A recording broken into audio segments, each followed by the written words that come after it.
would you like to lose money just for putting a house under contract? Well, North Carolina has a crazy real estate contract where buyers have to put down due diligence money and earnest money. What's crazy is if a buyer terminates the contract, they lose the due diligence money. Well, lots of buyers have a big problem with this. Unfortunately, to buy a home in North Carolina, you just have to deal with it. There are strategies to make it more palatable, but in fact, in our contracts, there is no way around it unless you could find a seller to take your offer with no due diligence money. But to be honest, that's not really going to happen.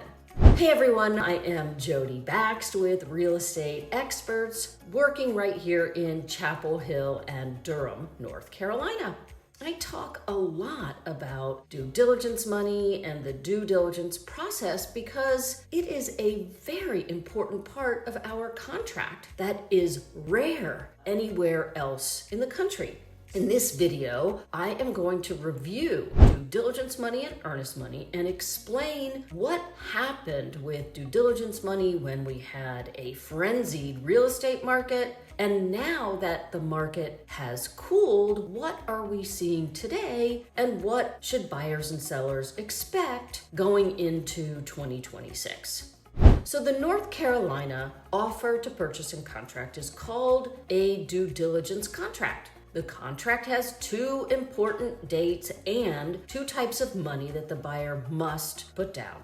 The dates are the due diligence date and the closing or the settlement date. The due diligence date is the period of time for a buyer to do all of their investigations of the property. Within that window of time, the buyer can terminate the contract for any reason or no reason.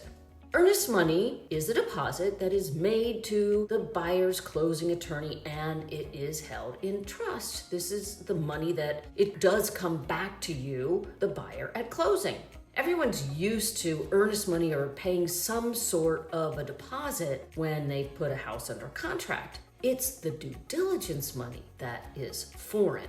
Due diligence money is paid by the buyer to the seller as compensation for taking their house off the market while buyers investigate the property. As I said, the buyer can terminate the contract for any reason or no reason up to the due diligence date. The kicker is that if the buyer terminates, they lose the due diligence money. It is non-refundable. If, however, the buyer closes on the house, the money is refunded. It is added to the buyer's down payment at closing.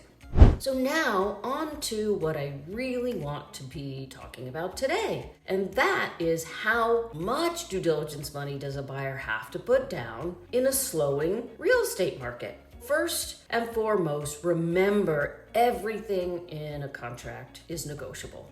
So how much money is put down for due diligence depends on the market and if you're in a competitive situation.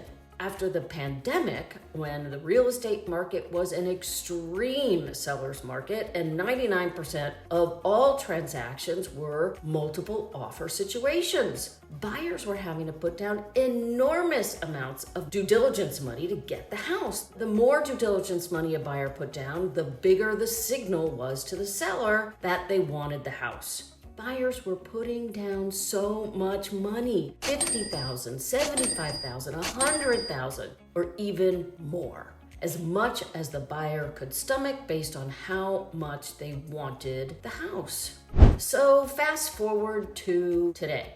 The real estate market has slowed considerably, and we are now in more of a buyer's market with far fewer multiple offer situations. This changes the equation big time. Buyers don't need to put down anywhere near as much due diligence money, which means they aren't having to put as much money at risk. How much due diligence money you put down depends on the price of the house and how long that it's been on the market. And the longer that it's been on the market, and if there have been price reductions, the lower the due diligence money you may be able to get away putting down when you make an offer to the seller. So for now, gone are the 6-figure due diligence payments, and things are starting to level out so that it is much more sane for the buyer. Depending on the price range and the length of time on the market, due diligence money may be more like $3,000, $5,000, or $10,000, but not $50,000 and up. I would love to hear what you are seeing in the local market. Drop a comment below or email me at jodi@realestateexperts.net. And if you found this video helpful, don't forget to subscribe and like and hit that bell so you never miss my deep dives into North Carolina real estate strategies that really work.